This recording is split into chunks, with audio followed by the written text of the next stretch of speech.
नमस्कार दोस्तों, योगेश टेक्निकल में आपका फिर से बहुत बहुत स्वागत है। दोस्तों आज हम एक आइसलैंड रेफ्रिजरेटर में सब जीरो माइक्रो प्रोसेसर के सभी पैरामीटर को सेट करेंगे जो हमारे लिए बहुत ज़रूरी होते हैं। उन्हीं पैरामीटर को आज हम इस वीडियो में सेट करेंगे।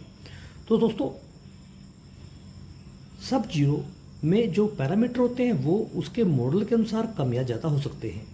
सबसे पहले हमें पैरामीटर में सेटिंग वाले बटन को दबाकर हमारे उस टेम्परेचर को सेट करना है जिस पर हमें इसे कट ऑफ कट ऑन करना है, यानी कि 4+4 डिग्री का जो तापमान हम आइसलैंड रेफ्रिजरेटर के लिए सेट करते हैं वो हमें सेट वाले इस हरे रंग के बटन को दबाकर इसे 4 डिग्री पर सेट कर देना है।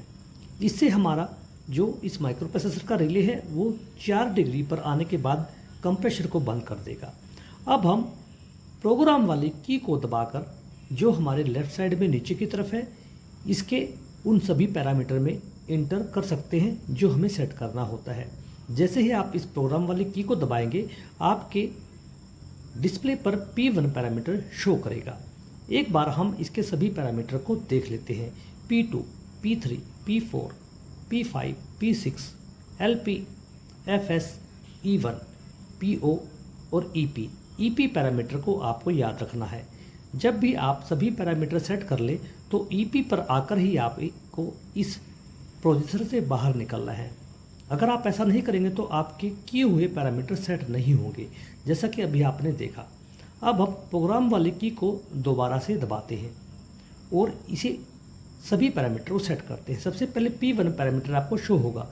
सेट के बटन को आप दबाएंगे तो आपको स्क्रीन पर 0 और 1 शो होगा। हमें इसे 1 पर नहीं 0 पर सेट करना है, इसलिए इसे 0 पर लाकर आपको सेट वाले की को दबा देना है। इससे आपका माइक्रो प्रोसेसर कूलिंग मोड पर सेट हो जाएगा, यानी कि P1 पैरामीटर में हमें 0 पर इसे सेट करना है।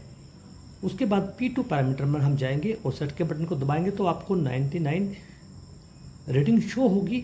इसे हमें नीचे वाली की से +8 डिग्री पर लेके आना है। दोस्तों ये हाई टेम्परेचर लिमिट है। इससे क्या होता है कि एक तो हमारे स्क्रीन पर जब भी 8 डिग्री से ऊपर तापमान जाएगा तो वो डिस्प्ले पर HT शो करेगा। और उसके बाद दूसरा फ़ायदा ये है कि जैसे हमारे अलावा कोई भी व्यक्ति हमारे सेट किए हुए टेम्परेचर को अगर नीचे की तरफ लेना जाएगा या ऊपर की तरफ लेके जाएगा तो वो 8 डिग्री से ऊपर नहीं जाएगा। P2, P3 पैरामीटर ये लो टेम्परेचर लिमिट को सेट करने के लिए है। इसे हमें +2 डिग्री पर सेट करना है। इसका भी दोस्तों वही फ़ायदा है।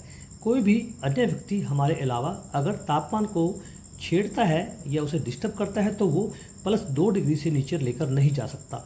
इसलिए ये दोनों पैरामीटर आपको सेट करने हैं, P2 +8 डिग्री पर और P3 +2 डिग्री पर। इसका ये सबसे बड़ा फ़ायदा है। हमारे अलावा इसे कोई डिस्टर्ब नहीं कर सकता, जिससे कि हमारी वैक्सीन ख़राब होने से बच जाती है। P3 पैरामीटर के बाद दोस्तों हमें P4 पैरामीटर पर जाना है। P4 पैरामीटर पर आप जैसे ही जाएंगे और सेट के बटन को दबाएंगे तो आपको 2 लिखा हुआ नज़र आएगा। दोस्तों ये हमारा डिफरेंशियल होता है, यानी कि जैसे हमने 4 डिग्री पर टेम्परेचर को सेट किया था तो जैसे ही 4 डिग्री पर तापमान आने के बाद कंप्रेसर बंद हो जाएगा, लेकिन जब वो तापमान 6 डिग्री पर पहुंच जाएगा तो हमारा कंप्रेसर रिस्टार्ट हो जाएगा, यानी कि 2 का डिफरेंशियल। इसे हमें 2 ही रखना है। P5 को आपको नहीं सेट करना, ये प्रोब कैलिब्रेशन का पैरामीटर होता है, ये मैं आपको किसी अन्य वीडियो में बताऊंगा।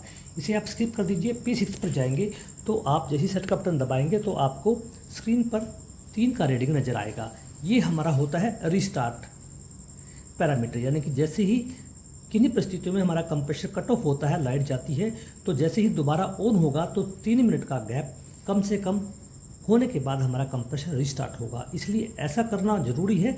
इसे 3 पर ही सेट कर दीजिए क्योंकि इससे हमारे कंप्रेसर की लाइफ बढ़ जाती है। LP पैरामीटर होता है हमारा दोस्तों की पैड लॉक करने का।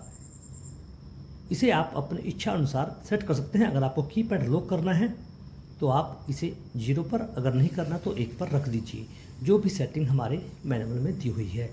उसके बाद दोस्तों आगे वाला पैरामीटर FS है। दोस्तों ये जब हमें यूज़ करना होता है, जब हमारे पैरामीटर डिस्टर्ब हो जाते हैं, हमें याद नहीं रहते, तो आप इसे FS पर जाकर दोबारा से कंपनी के सभी पैरामीटर के अनुसार इसे सेट कर सकते हैं। दोस्तों E1 पैरामीटर बहुत ज़रूरी है। E1 पैरामीटर दोस्तों इसलिए ज़रूरी है क्योंकि जब हमारा सेंसर फेलियर हो जाता है तो ये हमारे ILR को कंट्रोल करता है, इसलिए आपको इसे ऐसे पैरामीटर पर सेट करना है जो हमारे लिए फ़ायदेमंद होता है। अगर आप इसे 0 पर करेंगे दोस्तों, इससे कंप्रेशर हमारा ऑफ रहेगा, यानी कि इसकी रिले ऑफ रहेगी। अगर इसे आप 1 पर करोगे तो कंप्रेशर की रिले ऑन रहेगी। इसलिए आपको इसे ना 0 पर करना है ना 1 पे करना है, इसे आपको 2, अभी मैं आपको दिखाऊंगा। इसको जैसे ही आप दबाएंगे तो एक 2 की रीडिंग आएगी, उस पर हमें इसे सेट करना है। उसमें क्या होगा दोस्तों, उसमें होगा ये कि हमारा जो कंप्रेशर का रिले है वो 10 मिनट तक तो सप्लाई हमारे कंप्रेशर को देगा और 4 मिनट के लिए बंद करेगा। इससे क्या होगा कि हमारी वैक्सीन ख़राब नहीं होगी और हमें उसका पता लग जाएगा। उसके बाद PO पैरामीटर दोस्तों, ये पासवर्ड का होता है, इसे आप छोड़ दीजिए। EP पैरामीटर पर आने के बाद सेट के बटन को दबाएं और इस प्रोग्राम से बाहर निकल जाए, तभी आपके ये सभी पैरामीटर शो होंगे। अभी आप देख सकते हैं HT का पैरामीटर आपको दिखाई दे रहा है, यानी कि हमारा जो इस वक्त ILR का तापमान है वो 8 डिग्री से ऊपर है, इसलिए ये हाई टेम्परेचर दिखा रहा है। और इसी प्रकार अगर ये 2 से नीचे जाता तो उस पर LT लिखा हुआ नजर आता। सेट का जो पैरामीटर है वो मैंने आपको बता दिया है, इससे हम अपने ILR का तापमान सेट कर सकते हैं। दोस्तों, कोशिश यही थी कि मैं आपको वो सभी ज़रूरी पैरामीटर बता पाऊँ जो हमारे आइसलैंड रेफ्रिजरेटर के लिए ज़रूरी होते हैं दोस्तों, क्योंकि वैक्सीन का जो हमारा रेफ्रिजरेटर होता है वो काफ़ी संवेदनशील होता है और वैक्सीन को हमें +2 डिग्री से लेकर 8 डिग्री के टेम्परेचर के दरमियान ही रखना होता है। कोशिश कीजिए कि आप ये सब पैरामीटर अपने दिमाग में स्टोर कर लें। वीडियो को लाइक कर दीजिएगा। धन्यवाद।